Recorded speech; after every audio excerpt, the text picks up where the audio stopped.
दोस्तों नमस्कार।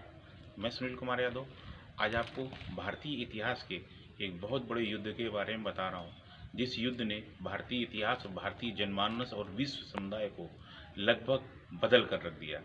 इस युद्ध की विशेषता एक ये भी है कि ये युद्ध हमारे प्राचीन धार्मिक युद्ध से कुछ मिलता जुलता है।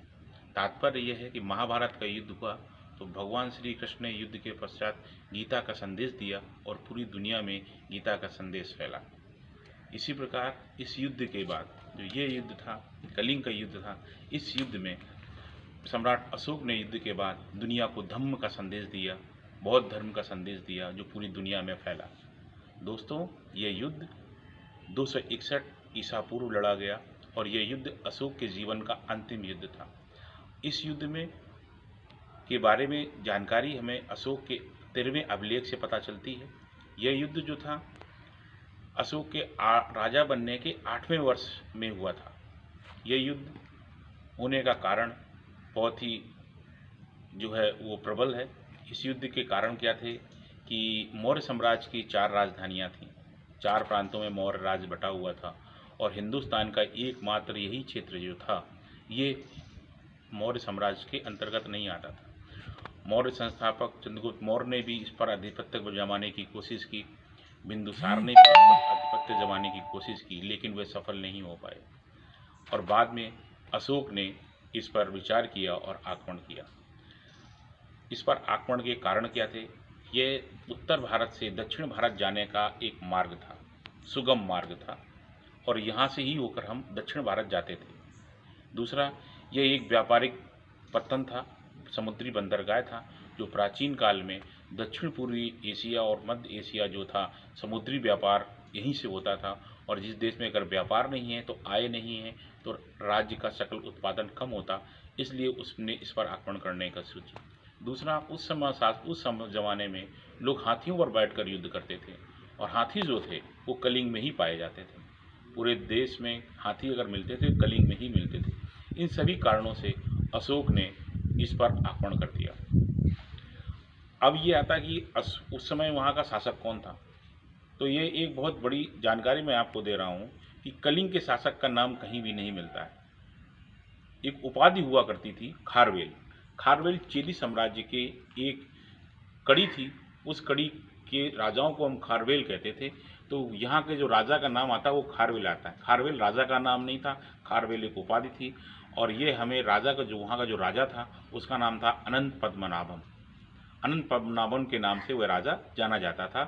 हालांकि उड़ीसा में ही एक अभिलेख है जो हस्ती गुम्फा अभिलेख है, उसमें भी एक राजा का नाम मिलता है रत्न सिंह के नाम से, जिसकी पुत्री पद्मा थी और पद्मा ने भी इस कलिंग युद्ध में भाग लिया था। पद्मा बहुत वीर थी और आप इस जो ये कलिंग का इतिहास है इसको एक भारतीय फिल्म बनी थी अशोका, उससे कतई मत जोड़ें, वह फिल्म अलग है, उसके इतिहास से कोई संबंध नहीं है। ये जो मैं आपको बता रहा हूँ ये पद्मा जो राजकुमारी थी ये इसने युद्ध में भाग लिया और पूरे युद्ध में लड़ा। इस युद्ध में अशोक की तरफ से 1 लाख सैनिक जो थे और कलिंग की तरफ से 1.5 लाख सैनिक थे। इस युद्ध में भीषण रक्तपात हुआ, बहुत 1 लाख से ज़्यादा लोग घायल हुए, 1 लाख से ज़्यादा लोग इस युद्ध में मरे। परिणाम स्वरूप अशोक जो था उसको बड़ा पश्चाताप हुआ। युद्ध के बाद उसको वैराग्य हुआ, उसने तलवार जो थी अपनी ज़मीन पर टेक दी और गर्दन झुकाकर बोला ये मैंने क्या किया, और वहीं से उसका धर्म परिवर्तन हो गया, वहीं से उसका मन परिवर्तन हो गया, वहीं से उसकी बुद्धि का जो था वो एकदम युद्ध से त्याग कर दिया और आकर अपने महल के ऊपर पश्चाताप की नज़र में टहल रहा था। तो जब टहल रहा था तो उसको 11 साल का एक बच्चा जो जा रहा था और वो उस बच्चे को उसने बुलाया। उसने उस बच्चे से कहा तुम मुझे जानते हो? तो उस बच्चे ने कहा मैं आपको नहीं जानता हूँ। उसने कहा मैं सम्राट अशोक हूँ। बोले आप सम्राट हैं तो आप अपनी प्रजा के बारे में नहीं जानते हैं, आप कैसे सम्राट हैं? यदि आप अपनी प्रजा के बारे में आप नहीं जानते तो आपको सम्राट होने का कोई अधिकार नहीं। उस बच्चे से कहा तो मुझसे भय लगता है। उस बच्चे ने कहा मुझे आपसे क्यों भय लगेगा, मुझे आपसे भय क्यों लगेगा, मैं क्यों डरूँ आपसे?